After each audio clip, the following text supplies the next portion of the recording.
Então, eu começo a nossa fala, né, o nosso momento juntos, trazendo algumas inquietações que seriam interessantes trazer para vocês. Como pelo fato de eu conviver com muitas pessoas no processo de aprendizagem, de transformação, eu comecei a perceber algumas coisas. A primeira delas é que tudo hoje é muito corrido, tudo hoje é muito rápido, tudo hoje é muita pressão. E as pessoas, elas passam por muitas etapas da vida. E quantos alunos, no processo de obter a titulação, a graduação, a pós-graduação, de obter aquele certificado, aquele diploma, quantas pessoas no processo de passar e obter o curso se esqueceram de aprender, que era o porquê delas estarem lá? Quantas pessoas no processo de trabalhar, né, de ganhar o seu sustento, elas se esquecem do que elas fazem e de produzir e de transformar? E o quanto que, no ato da gente hoje vencer uma discussão de política ou entrar dentro do debate político, a gente esquece de pensar o Brasil que a gente quer. Então, nos últimos 5 anos, eu tenho desenvolvido estudos, pesquisas, como o Gilmar comentou, para a gente tentar entender o que está acontecendo dentro do Brasil. E eu aprendi 4 lições que eu gostaria de trazer para vocês, e trazendo essas lições pensando no que a gente é hoje, no que a gente gostaria de ser e como o mundo é. Tá? E, para isso, eu adoto 2 metáforas, né? dois conceitos, 2 ideias básicas. A primeira delas é do crescimento, né? O paradigma do crescimento, do que a gente pensa, né? Nós vamos crescer a economia. E o segundo é o de desenvolvimento. O argumento que eu vou tentar trazer para vocês é o seguinte: no processo de tentar ganhar dinheiro, a gente está esquecendo do mais importante, que é como a gente vai ganhar dinheiro. Todo mundo tão preocupado em ganhar dinheiro, em ter lucratividade, que é a essência do crescimento, né? Muitas empresas ganhando dinheiro, e a gente se esquece do como a gente está ganhando dinheiro, de trazer sustentabilidade, de trazer competitividade para os negócios, para as empresas. Então, eu vou estar desenvolvendo com vocês e vou explicar cada um desses 2 elementos. O primeiro deles é o elemento do crescimento econômico. O que é crescimento econômico? Explicando aí rapidamente. Crescimento econômico é hoje a ideia que a gente tem mais forte no Brasil. Crescimento econômico é a ideia de empresa ganhando dinheiro. Empresa ganhando dinheiro. O que é empresa ganhando dinheiro? Imaginem que o mercado tem demanda, as pessoas compram, as pessoas precisam comer, as pessoas precisam comprar, né? Então, o mercado apresenta uma demanda e as empresas observam aí uma oportunidade. Então, elas vão lá e entram naquele mercado e começam a ganhar muito dinheiro. Então, quando as empresas começam a perceber que ali está dando muito dinheiro, começa, então, a surgir uma ideia de maior oportunidade. Então, começa a ter mais investimentos, começa a ter um setor mais atrativo, mais empresas querendo participar.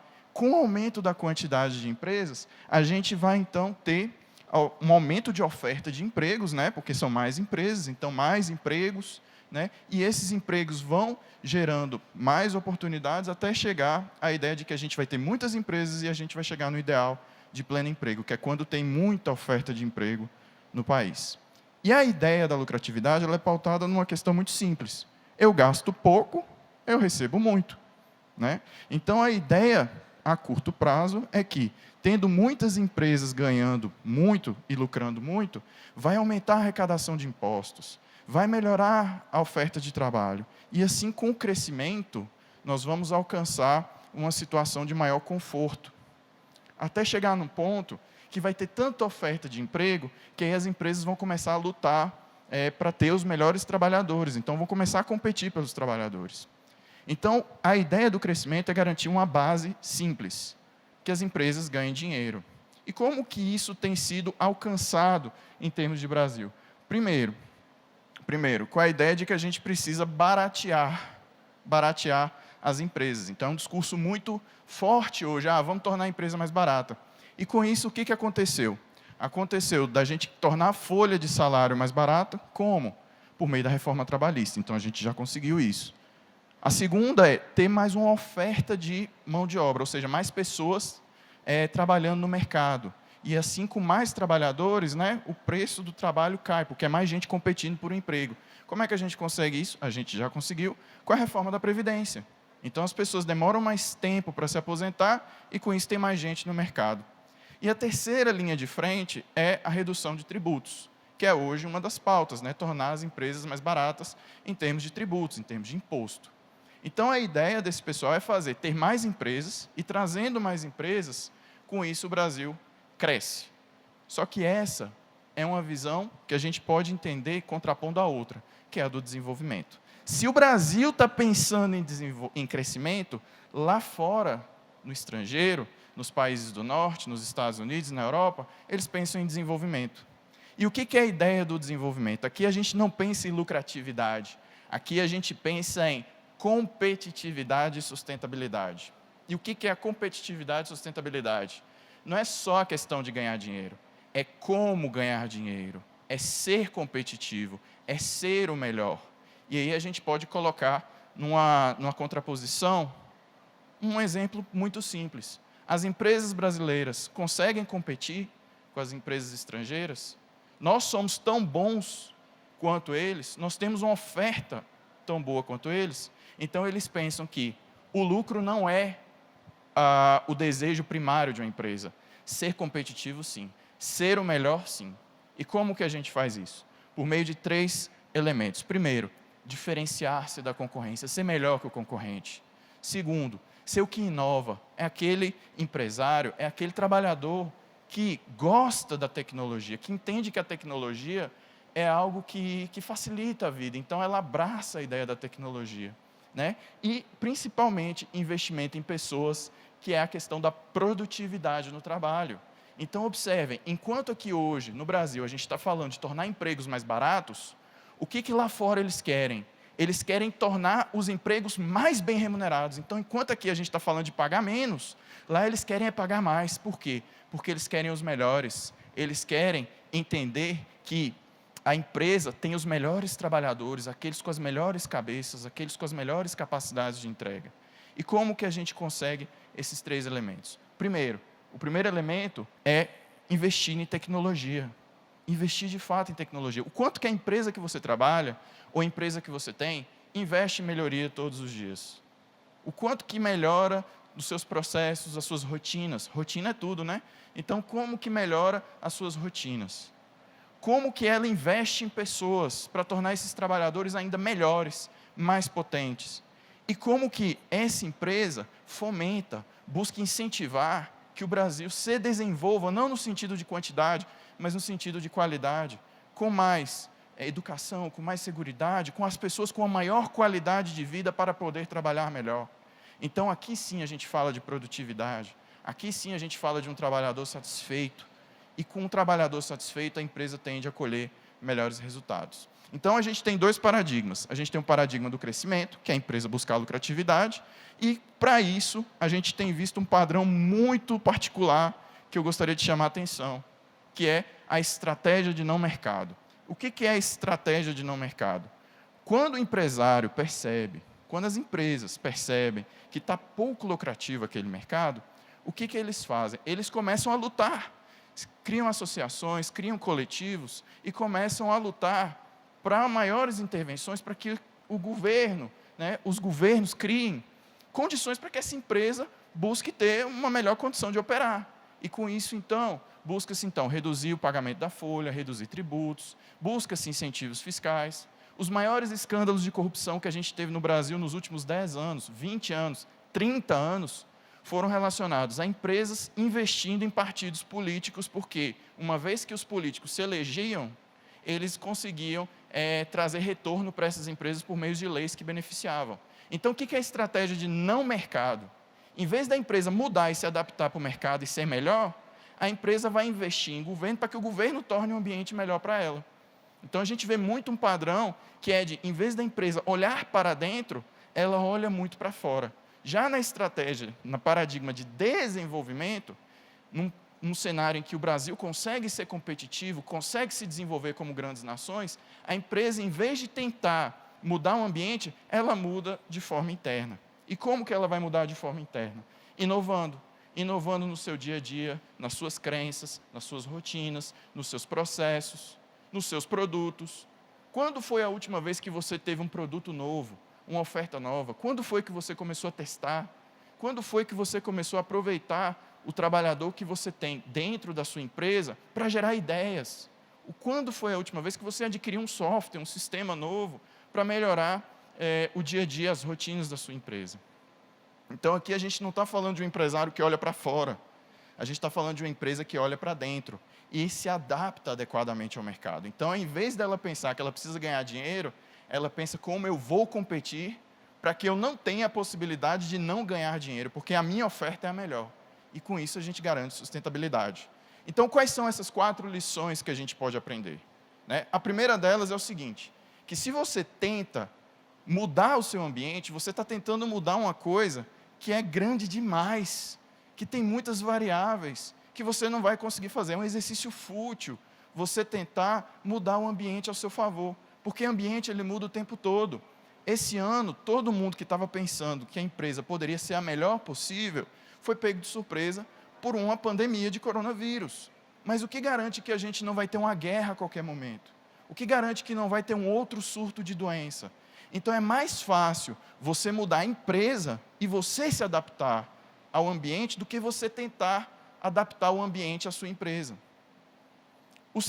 A segunda lição que a gente pode aprender é que se a sua empresa depende de intervenção do Estado para aliviar, reduzindo seus gastos, o seu negócio provavelmente não é sustentável e nem competitivo. E é exatamente esses elementos que têm sido a base das pesquisas que eu desenvolvi nos últimos anos. Aqui, especificamente em Montes Claros, eu fiz em 2015, 2016, 2017, 2018, uma historiografia do desenvolvimento das principais indústrias. E o resultado que eu cheguei é que, por muito tempo, nós tivemos uma incidência do que a gente chama de cemitério de indústrias, que, no imaginário social, foram empresas que vieram para Montes Claros, receberam incentivos fiscais, depois que acabou o incentivo fiscal, elas pegaram e foram embora. E quando eu fui a fundo nesses documentos, o que eu descobri? Que essas empresas lutaram muito por esses incentivos fiscais, e quando os incentivos fiscais acabaram, elas não conseguiam competir com o mercado chinês, com o mercado norte-americano, não conseguia competir em termos de mercado mundial. Então, uma a uma, elas foram quebrando, elas foram perecendo no mercado. Então, você tentar fazer com que um governo crie condições para que o seu negócio seja sustentável, seja lucrativo, é um exercício que, no longo prazo, não se sustenta. Então, o seu trabalho, muito mais do que pensar em mudar o ambiente externo, é transformar a sua empresa hoje, tornar o seu projeto de empresa competitivo, tornar a sua oferta a melhor possível, tornar a sua oferta imbatível em relação ao concorrente. A terceira lição é que o empresário precisa fazer a parte dele. E como? O ambiente agora mudou com o coronavírus. Isso é uma coisa ruim? Não, veja isso como oportunidade. Ou seja, existem circunstâncias que o ambiente muda e a gente precisa mudar também. Então você precisa ver essa mudança como algo positivo e pensar em como solucionar a mudança, né? Como transferir tecnologias, como me tornar parceiros de empresas que desenvolvem sistemas, como me tornar parceiro com as universidades, me aproveitando das pesquisas, das inovações criadas junto a estudantes. Eu gosto de dizer que a universidade é uma república de estudantes. Do professor mais titulado ao aluno que está começando agora, todo mundo está lá para estudar, para conhecer, para pesquisar. Não existe nada mais bonito em termos de inteligência coletiva nossa enquanto humanidade, é a gente ter esses espaços para a gente aprender, para a gente conhecer mais como podemos melhorar. Então, como nós podemos fazer essa transferência de tecnologia, tornarmos parceiros dessas instituições? E, acima de tudo, não só ficar pensando em quantidade, mas pensar em qualidade, porque crescimento pensa em quantidade de empresas, desenvolvimento pensa na qualidade da empresa. O desenvolvimento vai vir com aquela empresa que paga bem, o desenvolvimento vai vir com aquela empresa que contrata profissional muito bem formado, o desenvolvimento vai vir com aquela empresa que tem um bom pacote de oferta que o trabalhador consegue ser feliz. Com muitas empresas como essa, nós vamos conseguir nos desenvolver. Então, não é só gerar emprego em quantidade, mas gerar empregos de qualidade também, onde as pessoas trabalham, produzem e inovam. E com isso a empresa é competitiva. E não tem mercado que não é dominado pelas empresas mais competitivas da área. E a pergunta que eu faço é, na empresa onde você está, na empresa que você é dono, você está buscando, é isso? É a competitividade? E a quarta lição é que essa mudança de paradigma, ela precisa ser agora. E eu trouxe para vocês algumas matérias, algumas chefias de reportagem. Hoje, algumas linhas de reportagem. Hoje a gente vê que no meio da pandemia de coronavírus, o mercado consumidor, ele é formado por pessoas que querem flexibilizar e não querem. Eu não vou entrar na questão política aqui, se quem está certo ou quem está errado. Mas existem clientes, existem consumidores que não gostam da ideia de voltar. Para esses clientes, para esses consumidores, muitas matérias aparecem assim. Empresários fazem carreata para o desenvolvimento. Olha aí o Estado tendo que, o empresário recorrendo ao Estado, por favor, flexibiliza, muda a minha vida. E o seu cliente está vendo isso. O seu cliente está percebendo isso. Você quer ser essa empresa ou você quer ser essa? Que sai nas matérias de reportagem como 7 empresas que estão inovando durante a pandemia, durante a crise. 7 empresas que reaprenderam como fazer. Empresas começam a melhorar, começam a enriquecer o trabalho, começam a achar formas diferentes. No meio da pandemia, qual foi a forma de conduta? Mudar? Acompanhar o ambiente, ser competitivo, melhorar? Ou tentar mais uma vez intervir? Precisar mais uma vez de um Estado? Em uma economia de propósito liberal, em uma economia em que a gente preza pelas liberdades, a gente precisa prezar também pela competição. Então, o meu conselho para quem está aí do outro lado é o seguinte: a melhor receita que você pode dar para a empresa onde você trabalha, ou para a empresa que você é dono, é tornar essa empresa competitiva. Não só pensar no lucro, mas pensar o quanto que a sua empresa agrega em termos de competição, quanto que você é melhor que o seu concorrente. Para isso, não olhe para fora, para entender o que está acontecendo, mas trabalhe do lado de dentro. Então, essa é a minha mensagem, e eu convido a vocês a pensarem, se na busca pela lucratividade, você de fato está vivendo o que é a realidade da empresa, que é tornando ela melhor, competitiva, de maior valor. Não seja a pessoa que busca o título e esquece de aprender. Seja aquela pessoa que lucra fazendo o dever de casa e sabendo o que está fazendo dentro da empresa. É isso. Obrigado.